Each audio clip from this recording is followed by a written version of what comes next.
everybody out there, listen to this right here. This right here is something that should inspire anybody that's sitting at home, watching this video, listening to Mike's story. That if you want to be a coach, and not even if you want to be a coach, but somebody, if you want to be an artist or whatever, like this is how you grind. So Mike started off as a volunteer, not even no volunteer title. He started off as a volunteer, a jack of all trades, just doing a little bit of everything.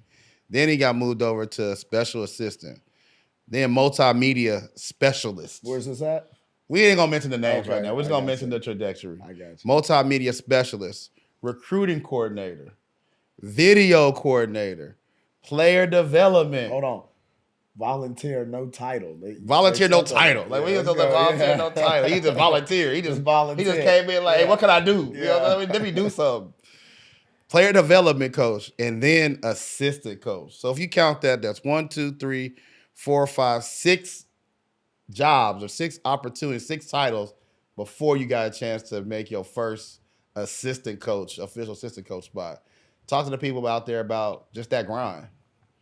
Don't knock my grind either. I was director of scouting too. You don't got it. Director of scouting. Hey, look.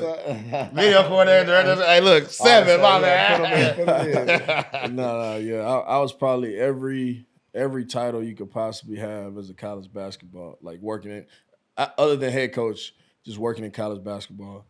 I mean, it started, like you said, Louisiana Tech as an assistant coach.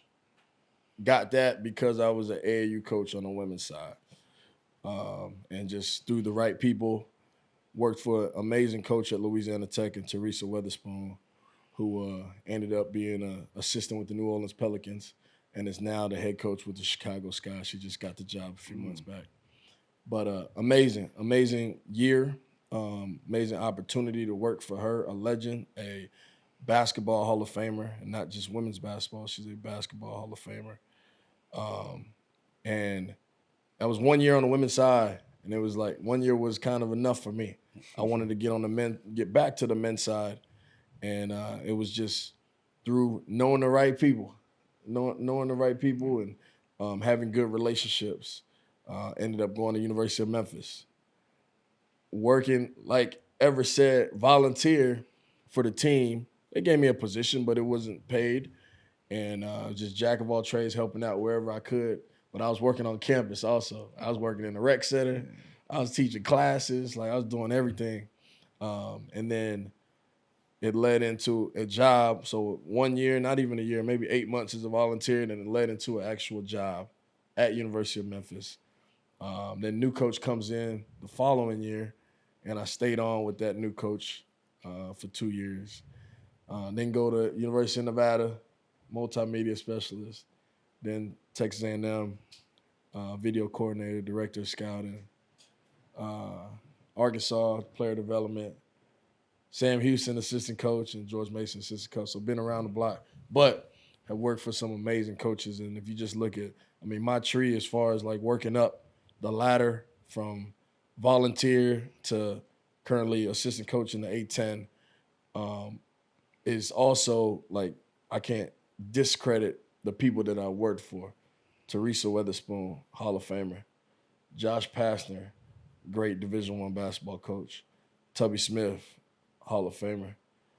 Eric Musselman, who's killing it in Division I right now.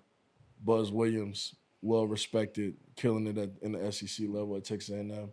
And Jason Hooten, which not a lot of people know much about Jason Hooten, but he was at Sam Houston for 13 years, averaging 23 wins a year, and finally got another opportunity at New Mexico State, which is well-deserved, and then now work for one of my really good friends, Tony Skinn, at George Mason, who's played in the Final Four, playing the Olympics, and well-respected in the college game as well. So even just the people that I've worked for, like they've made me who I am as a coach.